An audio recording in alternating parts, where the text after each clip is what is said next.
They say the frontier didn't just test a man, it stripped him down to the core of his soul. And if he wasn't ready to face what was left staring back, he was swallowed by the wilderness forever. That truth hung heavy on Bigfoot Wallace's mind the night he finally broke his silence.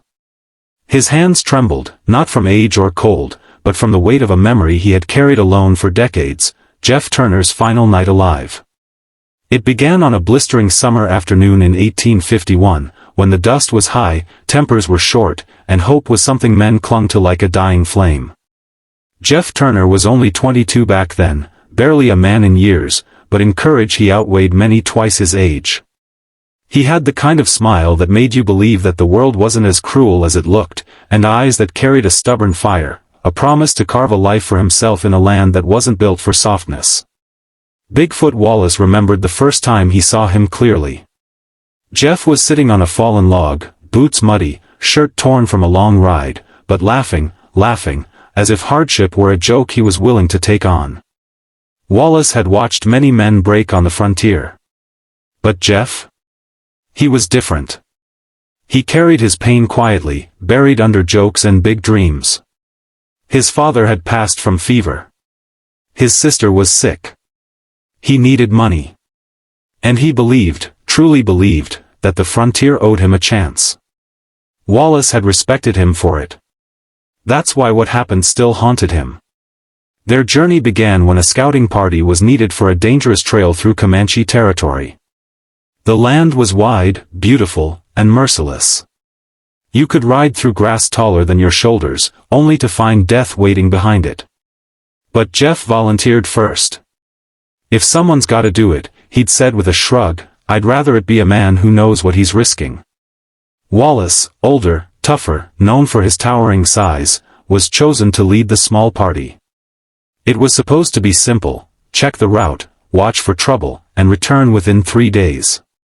But the frontier had a way of shifting fate like sand in a storm. On their second night, the wind changed. Wallace sensed it long before Jeff did.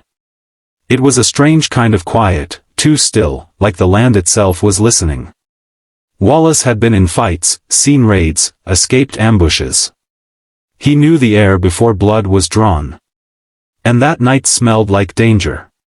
He had told Jeff to stay close, to keep his eyes sharp, to not stray even a few steps. But Jeff, ever hopeful, wandered toward a ridge to get a better view of the horizon. Won't be but a minute, he promised. Just wanna see if we can spot campfires. That minute never ended. Wallace heard the sound, a soft, sudden hiss of an arrow slicing the air. By the time he reached the ridge, Jeff was gone.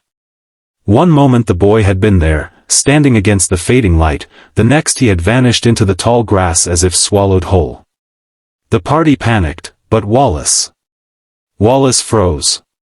Not out of fear for himself, but out of fear that he had led the boy to his death. They searched through the night, calling his name, whispering prayers, listening for any sign, any breath, any rustle, that meant Jeff was still alive. Hours later, they found tracks. Fresh. Forced. Dragged.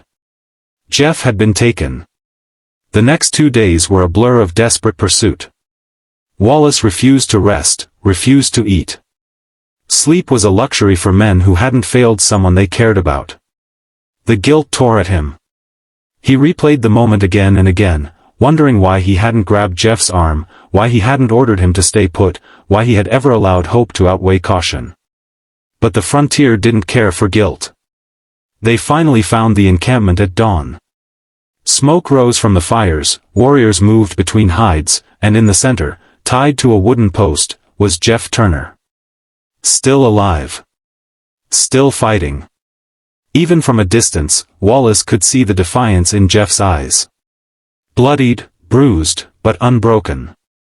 He watched as Jeff faced men who towered over him, who could have snapped him like a twig. Yet the boy held his head high, like his dignity couldn't be beaten out of him. It changed something in Wallace.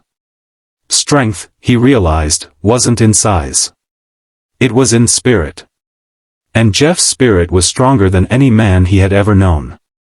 Wallace wanted to charge in blindly, to cut through the camp with fury and resolve. But he knew better. That would only get them all killed. They were outnumbered, outmatched. One wrong move and Jeff would be the first to pay the price. So they waited for night. The rescue plan was fragile at best. A distraction. A quick strike. A race against arrows and guns. They needed silence, shadows, and luck, three things the frontier seldom offered.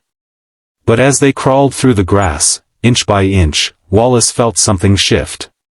His heart pounded so fiercely it shook his hands. He wasn't scared for himself, he had lived through too much for that. He was scared of failing Jeff again.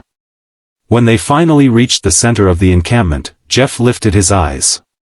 Wallace would never forget the look, half relief, half disbelief, and something deeper, something that said, "You came for me."